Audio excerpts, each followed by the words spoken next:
পাকিস্তানের দালাল রাজাকারের নাতি রাশেদ প্রধানের বাড়ির সামনে যে প্রতিবাদ দেখছিলেন, সেখানে কিন্তু রাশেদ প্রধানের কর্মীরা পাকিস্তান জিন্দাবাদ স্লোগান দিচ্ছিল।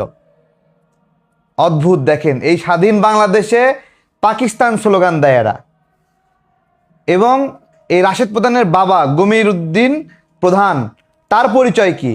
সে পাকিস্তানের মুসলিম লীগের নেতা ছিল এবং 1971 সালে তার নেতৃত্বে এই মুসলিম লীগ পাকিস্তানের বিরুদ্ধে, পাকিস্তানের পক্ষে অবস্থান নিয়েছিল। আজকে এমনি এমনি তো জামাতের সঙ্গে তাদের সম্পর্ক না। আজকে আমাদের সহযোদ্ধাদের মধ্যে আজগর ভাই, এইদিকে আমাদের এই যে দেখি একটু মাথা তোলেন, মাথা ব্যথা পরে করলেও হবে, এই আমাদের মুজাহিদ ভাই, মুজাহিদ ইব্রাহিম ভাই এবং আমাদের রুম্মান ভাই, আমাদের সাংগঠনিক সম্পাদক, তারাও সেখানে ছিলেন। এটা আমাদের সংগঠনের প্রতিবাদ ছিল না, কিন্তু আমাদের সংগঠনের সহযোদ্ধারা সেই প্রতিবাদে অংশ নিয়েছিলেন সাধারণ নাগরিক হিসেবে। এবং সেখানে দেখুন, তারা কিন্তু রাশেদ প্রধানের লোকের গায়ে হাত দেয়নি। ভালো করে শুনেন, কিন্তু রাশেদ প্রধানের যে কর্মী, সে বেসিক্যালি অফিস স্টাফ, এখানে অফিসে চাকরি করে, এবং যুব ক্রিয়া বিষয়ক সম্পাদক জনি নামে একটা ছেলে। হ্যাঁ, তো এই ছেলেটা এখানে পাকিস্তান জিন্দাবাদ স্লোগান দেয়। এই সময় তোয়েব হাবিলদার ভাই, সে রাজাকারের নাতি রাশেদ প্রধান এই ঐতিহাসিক সত্যটা তুলে ধরে। ঐতিহাসিক সত্যটা তুলে ধরার পরবর্তীতে এই জনি সেখানে গিয়ে ক্ষুব্ধ প্রতিক্রিয়া জানায়, চিল্লাচিল্লি করে, হইচই করে। তখন তার কথার প্রতিবাদ জানায় হলো মুজাহিদ ইব্রাহিম ভাই, এবং উনি যখন প্রতিবাদ জানায় তখন দৌড়ে গিয়ে ইট নিয়ে তার মাথায় আঘাত করে। আমি ছবিটা কমেন্টে দিয়ে দিব। অনেকে ভাবলেন যে আবার ব্যান্ডেজ লাগাই ইয়ে করছে, আমরা আবার মুরগি টুরগি জবাই করে লাগাই দিইনি, দেখেন সাদাই আছে, সমস্যা নাই, বেশি রক্ত বের হয়নি। কিন্তু মাথায় যে আঘাতটা করছে, সেই আঘাতটা কতটা ভয়ঙ্কর, একবারে সরাসরি পুরো একটা আস্ত ইট আঘাত করতেছে সেইভাবে। তো আমার বন্ধুরা আছে এখানে। রুম্মান ভাই, মুজাহিদ ভাই, কি হয়েছিল বা আপনার কি অবস্থা? পরে তো আপনারা মামলা করতে গেছিলেন, আমি শুনছিলাম। মামলা নিয়েছে কিনা বা সার্বিকভাবে একটু আমাদেরকে জানান বিষয়টা।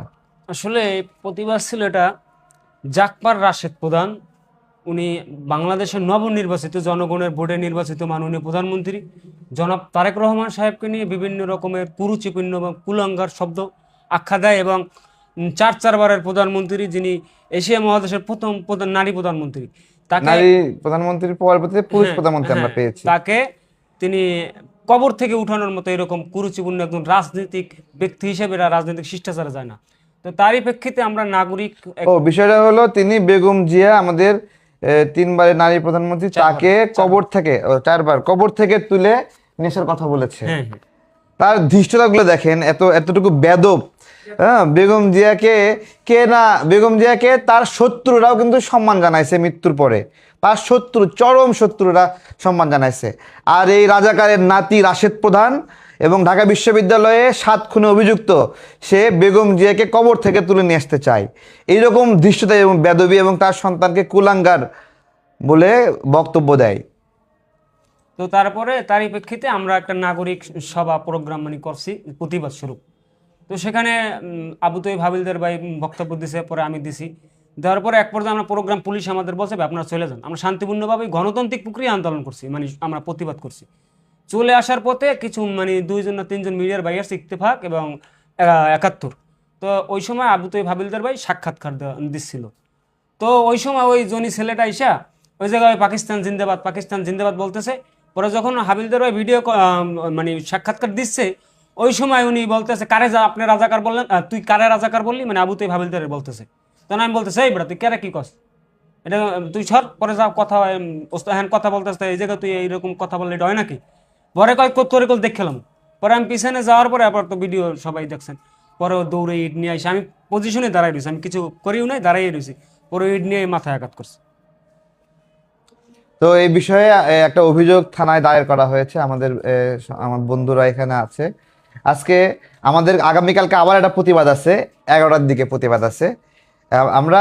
আমরা রাজনীতি বলতে যেটা বুঝি ভাই, রাজনীতি আমরা অনেকদিন থেকে করি। কখনো কাউকে মা তুলে গালি দেওয়া, বাবা তুলে গালি দেওয়া, তারপরে সাউয়া ছিঁড়ে ফেলা, হ্যাঁ, এইসব রাজনীতি আমরা করিনি। বাংলাদেশে এসব রাজনীতি যারা শুরু করেছে সেই পাকিস্তানের দোসর রাজাকাররা, এবং তারা স্পষ্টভাবে বলে আমাদের মুক্তিযুদ্ধ নিয়ে, তারা এইভাবে বলে যে এইটা ভারতের ষড়যন্ত্র, দুই ভাইয়ে মিলে মারামারি দিচ্ছে। তাদের কাছে মুক্তিযুদ্ধ হলো এইরকম একটা বিষয় যে আমাদের মুক্তিযোদ্ধারাই হলো ষড়যন্ত্রকারী। তো এই রাজাকারের শাবকরা, রাজাকারের বাচ্চারা আজকে বাংলাদেশ নিয়ে ষড়যন্ত্র করতেছে, এবং জনগণের নির্বাচিত প্রধানমন্ত্রী মাননীয় প্রধানমন্ত্রী তারেক রহমানকে নিয়ে যে নোংরা কথাগুলো বলেছে রেগুলার বলতেছে, অথচ বিএনপির পার্টি অফিসে গিয়ে একটা মনোনয়নের জন্য বসে থাকতো। কিন্তু ওই সময় তো চিনতে পারছে যে রাজাকার শাবক, রাজাকারের নাতিকে আমাদের বিএনপির বড় ভাইরা চিনতে পারছে যে একটা যে রাজাকারের বাচ্চা, হ্যাঁ, এর বাপে যে একটা খুনি মার্ডারার, ও তো একটা খুনির সন্তান। রাস্তাঘাটে গেলে বলবেন এই খুনির ছেলে রাশেদ, এদিকে আয়, এভাবে ডাকবেন।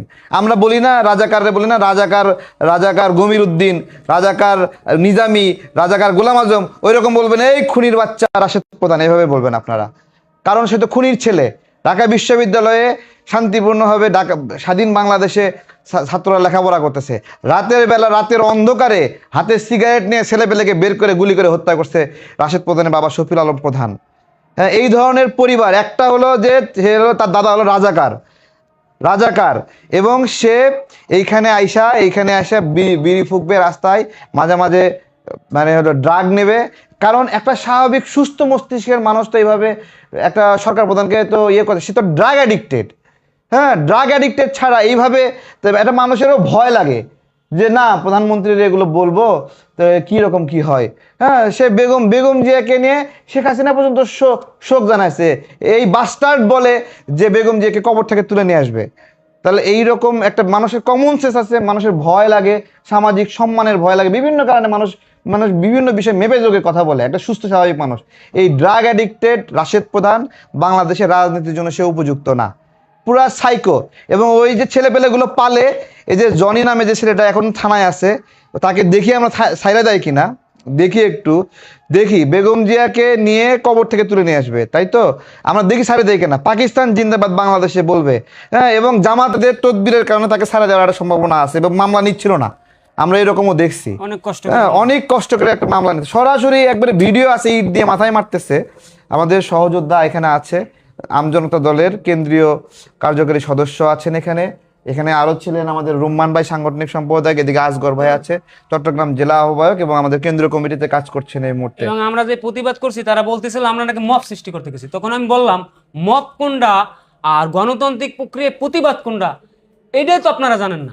মানে ওসি বলতেছে যে আপনারা তো মব সৃষ্টি করছেন, আমার উপর থেকে চাপ আসছে আপনাদের গ্রেপ্তার করার জন্য। তখন আমি বলছি মব কোনটা আর গণতান্ত্রিক প্রক্রিয়া আন্দোলন কোনটা সেটাই তো শিখলেন না। ফ্যাসিবাদ বিরোধী আন্দোলন 2013 সাল থেকে এই পর্যন্ত জুলাই আন্দোলন করলাম, আমরা কি মব সৃষ্টি করবো এত সহজ? না, যাই হোক সেটা বিষয় না। বিষয় হলো যে নোংরা কাজটা করছে মানে রাশেদ, অন্যান্য রাজনৈতিক দল অন্য রাজনৈতিক প্রক্রিয়া হইলে তাকে মাটির সাথে মিশে ফেলতো, যেই নোংরা কাজগুলো করছে। আমাদের কাছে অন্য একটা ভিন্ন একটা তথ্য আছে। বেসিক্যালি জামাতে ইসলাম তার বোন এবং তার বউ, এই দুইজনকে তারা মহিলা এমপি বানাবে এরকম একটা লোভ দিয়ে এই পোলার মাথাটা খারাপ করে দিছে। এখন নিজের বোনরে এমপি বানানো, তাদের দলটাও তো বাপে খেদানো মায়ে তাড়ানো দল। হ্যাঁ, বোনের সভাপতি সে হলো সহসভাপতি, এবং বাপে এই দল বানাইছে। এই মিলাই একটা দলের নর্মাল যে ক্যারেক্টার, যে সর্বজনীন একটা বৈশিষ্ট্য ক্যারেক্টার থাকে, বিভিন্ন লোকজন থাকে, কেউ একজন বলতে পারবেন না দলের কোনো কর্মীর নাম, কেউ বলতে পারবেন না, কেউ জানে না, কারণ দলটা এইভাবেই বানাইছে। তো আগামীকালকে 11টার দিকে প্রেস ক্লাবে আমাদের প্রতিবাদ আছে। এই যে খুনির ছেলে বাংলাদেশের নির্বাচিত প্রধানমন্ত্রীকে এভাবে অপমান অপদস্থ করতেছে, হেনস্থা করতেছে, বেগম জিয়াকে কবর থেকে তুলে নেবে এরকম বেদবিমূলক কথা বলতেছে। আমাদের আবারও কালকে প্রতিবাদ আছে, এই প্রতিবাদে আপনারা অংশ নিতে পারেন, জাতীয় প্রেস ক্লাবে আসবেন ইনশাল্লাহ। জাতীয় প্রেস ক্লাবে 11টার দিকে। হ্যাঁ, আমরা শুনতেছি রাশেদ প্রধানও নাকি প্রোগ্রাম দেবে এরকম শুনতেছি। তো 11টার দিকে আমাদের প্রোগ্রাম, আমরা বিকেলে সাংবাদিকদেরকে দিয়ে দিয়েছি বিকাল 4:30 দিকে। তো ভালো থাকবেন ইনশাল্লাহ। আসসালামু আলাইকুম। আর বলা লাগবে না। এই যে আজকে যে আসামি আমরা গ্রেফতার করলো বাহিনী, ওকে আপনার রিমান্ডে নিয়ে এর নির্দেশদাতা ভাইয়ের পিছনে কারা জড়িত এই ধরনের আপনার মিডিয়া কর্মী? না, এরা তো পুরাই মাদকাসক্ত মানুষ, একটা আস্ত ইট নিয়ে মানুষের মাথায় মারতেছে। এ সাইকো না, এগুলো কি জামাত এদেরকে কি ট্যাবলেট খাওয়াইছে? হ্যাঁ, কি ট্যাবলেট খাওয়াইছে চিন্তা করতে পারেন? এইভাবে আচরণ করে।